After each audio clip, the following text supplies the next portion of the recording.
زمین کی کاشت جو کر رہا ہے یہ اس کی محنت ہے. بعام قوم سروکار ندارت، اللہ تعالیٰ اس قوم سے کوئی سروکار ہی نہیں رکھتا، یعنی اسے دھتکار دیتا ہے، اسے مردود قرار دیتا ہے، اس کی رحمتوں سے وہ قوم محروم ہو جاتی ہے.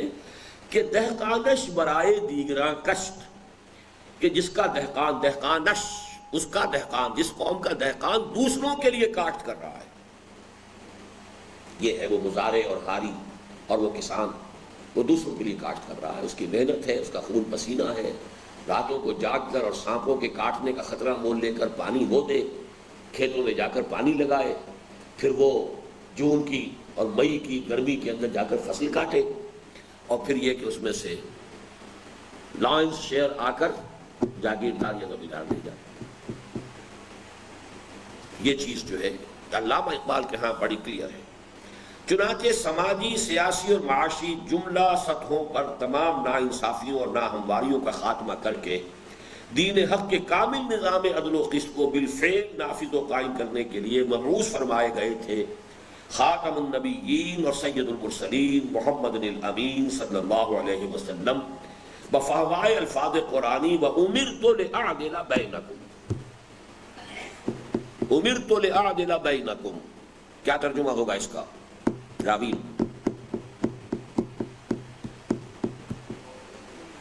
جی کس کو؟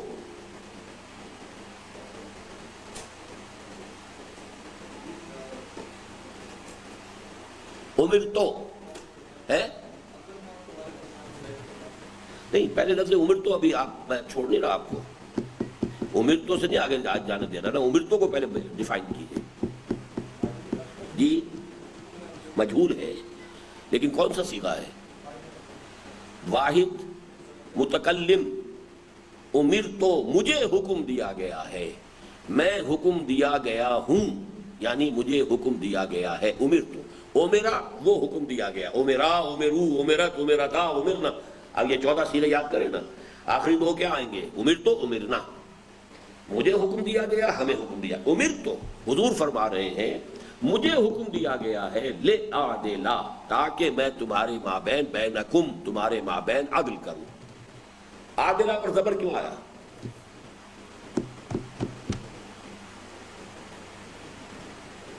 جی مفعول لام جار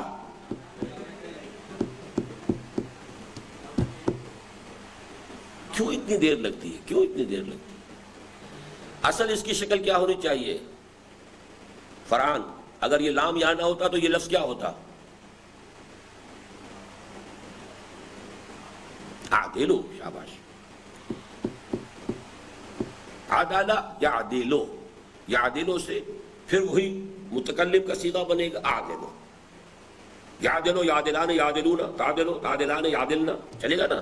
اور آخر میں کیا آئے گا؟ عادلو نعدلو. ہم عدل کریں وہ عدل کریں، لیکن چونکہ لام آ گیا ہے کہ والا اس لیے لِأَعْدِلَ. بینکم کیا ہے؟ مرکب. کیسا مرکب ہے؟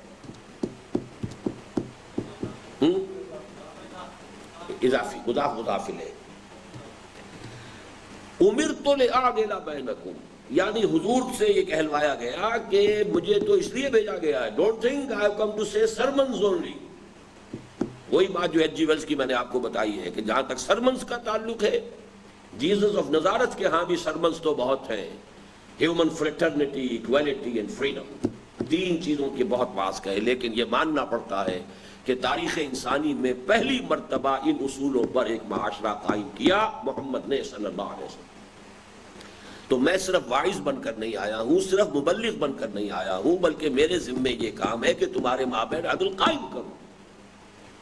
اور لِيَقُومَ النَّاسُ بِالْقِسْطِ یہ تو آپ پڑھ چکے ہوں گے. کون سی صورت میں ہے یہ؟ جی سورہ حدید. یہاں پر بھی وہی شکل ہے، لام کی وجہ سے یقوما، یقوموں کی بجائے لِيَقُومَ النَّاسُ تاکہ قائم ہو جائیں لوگ بالقسط عدل پر. اور اس آیت کو جس کو میں کہا کرتا ہوں کہ پوری انسانی تاریخ کے اندر اس سے زیادہ ننگی انقلابی عبارت ممکن نہیں، کوئی اس میں ہیر پھیر نہیں رکھا. No chewing of words, no mincing of words, nothing of this sort. لوہا بھی اتارا ہے ہم نے تاکہ جو لوگ عدل کے قیام کے راستے میں رکاوٹ بنے ان کی سر کو بھی کی جائے. اتنے ننگے انقلابی الفاظ آئی ڈونٹ تھنک کسی جگہ بھی ہو. لقد ارسلنا رسلنا بالبینات، ہم نے بھیجا اپنے رسولوں کو معجزوں کے ساتھ، واضح نشانیوں کے ساتھ. وانزلنا معهم الکتاب والمیزان، ان کے ساتھ کتاب اتاری، میزان اتاری. کس لیے سارا ککیڑ ہم نے بول لیا؟ لیقوم الناس بالقسط، تاکہ لوگ عدل پر قائم ہو. وانزلنا الحدید، لوہا بھی اتارا ہے. یعنی جو نصیحت سے نہیں مانتے، جو دلیل سے نہیں مانتے، اب ظاہر بات ہے کہ ان کی سرکوبی کرے کون؟ اس کے لیے لوگ چاہیے. تو نصیحت سے لوگوں کو کھینچیے، جو سلیم الفطرت لوگ ہوں گے وہ کھینچائیں گے. آپ کی تبلیغ سے، دعوت سے، نصیحت سے ان کو کھینچیے، پھر ان کو مربوط بنا کر، مضبوط کر کے، مضبوط اور مربوط منظم کر کے طاقت بنائیے، کوڑا بنائیے. ایک جیسے رسی کو بٹ کے پھر کوڑا بنایا جاتا ہے. اب اس کوڑے کو دے ماریے اس باطل لوگوں کے اور باطل جو اس کے راستے میں رکاوٹ بننے والے ہیں. انزلنا الحدید فیہ باس شدید ومنافع للناس ولیعلم اللہ من ینصرہ ورسلہ بالغیب ان اللہ قوی عزیز. خدایا آن کرم بارے دیگر کن کے مصداق اسی کا پیغام دیا تھا حکیم الامت اور مصور پاکستان علامہ اقبال مرحوم نے کہ بمصطفیٰ برساں خویش راہ کے دی ہم اوست. یہاں دیکھیے میں نے ان دو اشعار جو ہیں اقبال کے، ان کا جوڑ ملایا اس کے ساتھ کہ اقبال نے جو کہا کہ اپنے آپ کو محمد کے قدموں تک پہنچا دو صلی اللہ علیہ وسلم. کیا مطلب؟ جب محمد بھیجے گئے تھے عدل قائم کرنے کے لیے، اور محمد کی بعثت کا مقصد ہے نظام عدل و قسط کا قیام، تو گویا کہ ان کے قدموں میں اپنے آپ کو پہنچا دینے کا مطلب کیا ہوگا کہ اسی کے لیے تم بھی اپنی زندگی وقف کرو. اگر بے وہ نہ رسیدی تمام بو لہبیست، اگر وہاں تک نہیں پہنچ پاتے سب بو لہبی ہے. پھر چنانچہ اقبال سے دلچسپی رکھنے والا ہر شخص جانتا ہے کہ جہاں شعریت اور جذباتی سوز و ساز خدایا آ کرم باری دیگر کن، یہ میں گزر گیا یہاں سے، اس کو سمجھ لیا آپ نے کہ نہیں؟ Farhan why didn't you stop me?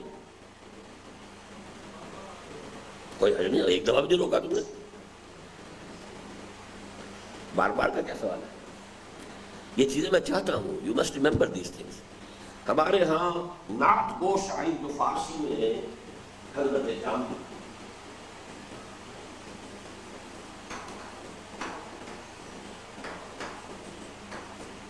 بہت بڑے فلسفی بھی تھے، بہت بڑی صوفی بھی تھے. ان کی نعت کے یہ الفاظ ہیں: نسیمہ جانب بطحا گزر کن، باد نسیم ذرا بطحا کی وادی کی طرف جاؤ.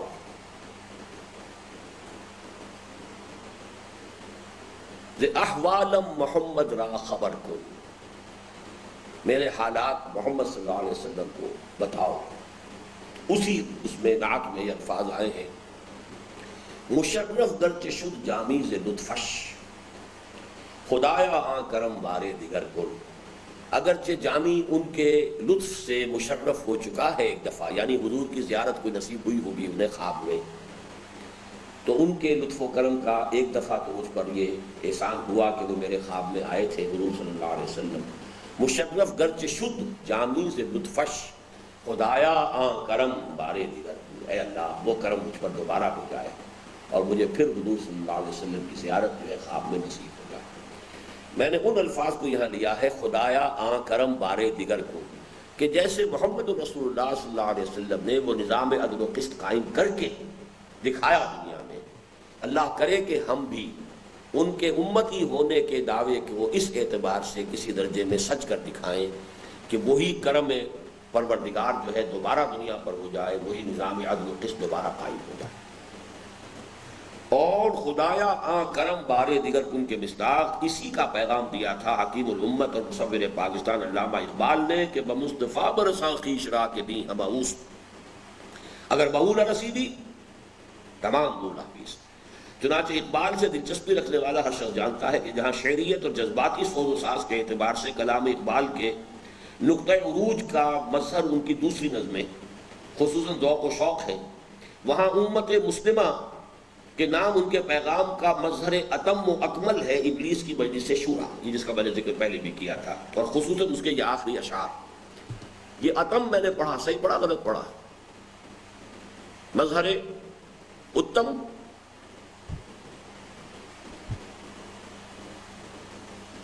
ہے، اتم ہی ہے، کیا خیال ہے شاہد؟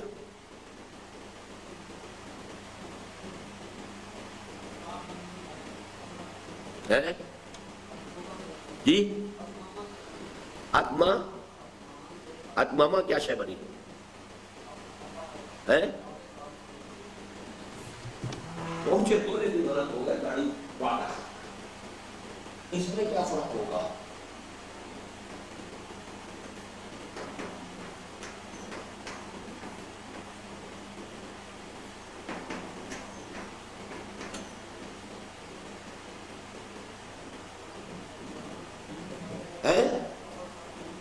تو یہاں پر کون سا صیغہ ہونا چاہیے تھا؟ آپ اس کو فعل کیوں بنا رہے ہیں؟ اتم، اب یہ ہے تو اتممو، یہ بھی ہوتا ہے اتمہ، اتمہ یتمو۔ تو زبر اور پیش کا فرق یہ ہے کہ پیش کی صورت میں یا فرق تخفیف بن گیا، اور زبر کی صورت میں وہی اتمام سے باب افعال کا، ماضی کا صیغہ بن گیا۔ تو مظہر اتم، اتم و اکمل، ابلیس کی مجلس شورا اور خصوصاً اس کے یہ آخری اشعار عصر حاضر کے تقاضاؤں سے ہے لیکن یہ خوف، ہو نہ جائے آشکارا شرع پیغمبر کہیں، الحذر آئین پیغمبر سے 100 بار الحذر، یہ ابلیس کے الفاظ ہیں۔ حافظ ناموس زن مرد آزماں مرد آفری، یہ ہم پڑھ چکے ہیں ساری چیزیں، وہ جو بر عظیم پاک و ہند میں اسلام کے انقلاب فکر کی تجدید و تعمیل، اس میں ساری چیزیں تفصیل سے آ چکی ہیں۔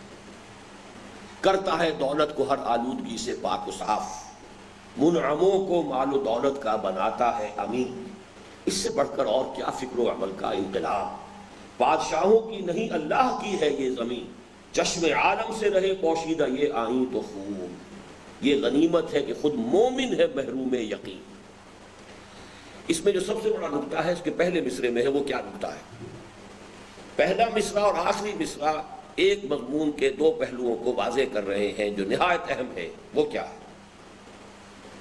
عصر حاضر کے تقاضاؤں سے ہے لیکن یہ خوف، مومن سے نہیں ہے مجھے خطرہ، مومن تو خود دولت کا پجاری، مغرب کا مقلد، مجھے کوئی اندیشہ نہیں، جانتا ہوں میں یہ امت حامل قرآن نہیں ہے، وہی سرمایہ داری بندہ ہے مومن کا دین، جانتا ہوں میں کہ مشرق کی اندھیری رات میں بے ید بیضا ہے پیران حرم کی آستی، اسی کو آخر میں کہہ دیا یہ غنیمت ہے کہ خود مومن ہے محروم یقین، یعنی اس کی ہوپ اگر ہے ابلیس کی تو اسی سے ہے کہ مومن کو تو پتہ ہی نہیں ہے، یقین ہی نہیں ہے، لیکن خطرہ اس سے ہو رہا ہے عصر حاضر کے تقاضاؤں سے ہے لیکن یہ خوف۔ The process of social evolution which started، کس نے شروع کیا؟ قرآن نے شروع کیا، inner core، ان السمع والبصر والفؤاد کل اولئک کان عنہ مسئولا، پھر اس میں انسانی حریت، انسانی حقوق، عدل و قسط، اس کا جو پرچار اسلام نے کیا تھا، یہ چیزیں یورپ میں جا رہی ہیں، اور جا کر انہوں نے thesis anti thesis, thesis anti thesis بن کر سنتھسس، اب یہ ہوتے ہوتے اتنا قریب آ چکا ہے یہ پروسیس کہ مجھے اندیشہ ہے کہ خود اس کے نتیجے میں شرع پیغمبر ظاہر ہو جائے گی۔ عامر سمجھ گئے اس پوائنٹ کو؟ مسلمانوں سے مجھے اندیشہ نہیں ہے، یہ غنیمت ہے کہ خود مومن ہے محروم یقین، لیکن یہ بھی تو ہو سکتا ہے مسلمانوں میں کہیں کوئی سپارک پیدا ہو جائے، یہ دوسری بات ہے۔ اس نظم کو سمجھنے کی حد تک جو بات ہے وہ یہ ہے، جو کہ کہا ہے انہوں نے کہ خال خال اس قوم میں اب تک نظر آتے ہیں وہ کرتے ہیں اشک سحرگاہی سے جو ظالم وضو، ہے کہیں کہیں مجھے ڈر ہے ان سے، اگرچہ سرمایہ دار ہے، مولوی ہے، یہ ہے وہ ہے، سب بتان عجم کے پجاری تمام، سب کے سب جو ہے پجاری ہیں اسی کے، لیکن یہ کہ یہ سوشل ایولیوشن کا پروسیس خود ہوتے ہوتے وہاں تک پہنچ رہا ہے کہ مجھے اندیشہ ہے کہ نوع انسانی جو ہے پر چانس کہیں اسی جگہ نہ پہنچ جائے جہاں پر کہ محمد رسول اللہ نے 1400 برس پہلے پہنچایا تھا۔ عصر حاضر کے تقاضاؤں سے ہے لیکن یہ خوف۔ یہ میں نے ایک لطیفہ کہیں بھی لکھا بھی اپنی کسی کتاب میں، ایک انگریز ڈپٹی کمشنر کے بارے میں یہ واقعہ بیان ہوتا ہے کہ وہ اسے کسی شخص نے، کسی ہندوستانی نے رشوت پیش کی کسی کام کے لیے، نے ڈانٹ دیا کہ نہیں بھائی نہیں، بالکل نہیں، میں رشوت نہیں دے سکتا، غلط بات ہے۔ دوبارہ اس نے کہا، کچھ قیمت اور بڑھا دی، اچھا سر 2000 نہیں 5000 لے لیجیے۔ وہ بڑھاتے بڑھاتے ایک جگہ جب پہنچا تو اس نے کہا گیٹ آؤٹ۔ اب وہ حیران ہوا کہ ایک دم کیوں اس کا دماغ بدل گیا، اب تک تو شریفانہ بات کر رہا تھا۔ اس نے کہا یو ہیو ریچ